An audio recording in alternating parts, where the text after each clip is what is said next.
Hello and welcome to day 3 of Vlogtober. I'm going to do a little bit of a crafting organization video today. It's getting to be near the end of the year since it's October, and I make my birthday cards for the whole year at the end of the previous year. So I have all of my 2022 cards done and I have them ready to mail out, and I'll show you that system in a minute. But I need to start planning my 2023 cards and get started on making those over the next couple of months so that they're all done for 2023.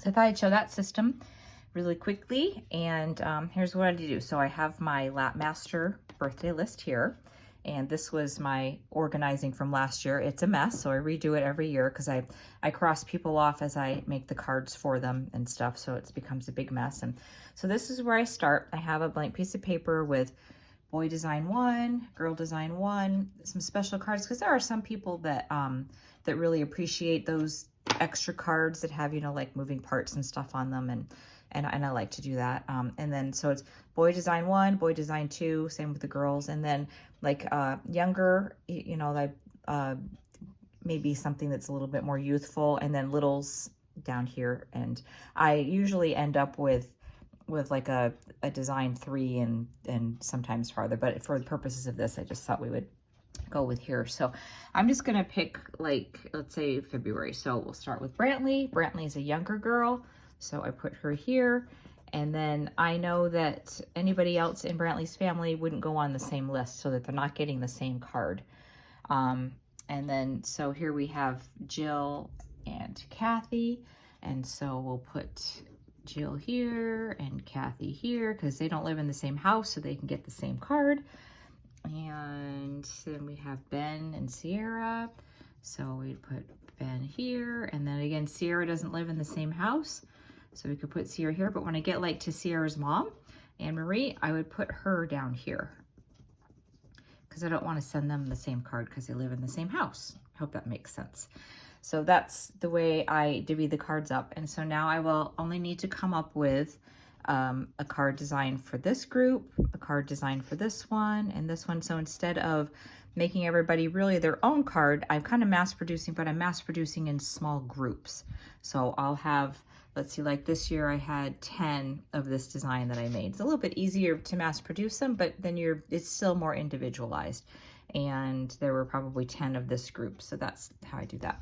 And then when I'm finished making them, I have this box appropriately labeled birthday cards. And I have these little folders. These were actually in a book that was bound together that I took apart. But the first time I did this, I just made little dividers and sectioned them off like this. And so when I'm done making all the cards go into their individual little binder. And I put that's actually wrong, Chelsea, because I think I sent that card to your daughter. I put the a little Post-it on it with the name so that I know who it goes to. And then they are in their spot for the month. And I put in my planner a week before their birthday, the day to get it out and send it to them. And so I'll come in here and I will grab out their card and put it in the mail. So it's already done for the whole year at the beginning of the year. And I'm spending, you know, the few months at the end of the year. And usually I'm into January and February sometimes, getting them ready and ready to go. So just a little organizing tip on birthday cards in case that's something you're interested in. And if you're not a person that makes birthday cards, this system would work well. The Dollar Tree, I think it's 2 for $1. You could go in and purchase, you know, however many you need of each of the kinds to help keep track. Because I know for me, by the middle of the year, I would not be able to remember which card I sent to which person. And I don't want to buy, you know, the same card and send it. So you could go into the Dollar Tree with your list and buy, you know, 10 of one design and 10 of another, and sort them out and put them in a system similar to this. Doesn't have to be anything fancy, and with their names on them. You could even write them out if you needed to, or put an envelope in there with it, put the envelope in there with a name on it so you know who it goes to, and then they're all set. So, thanks for joining me, and we'll see you tomorrow.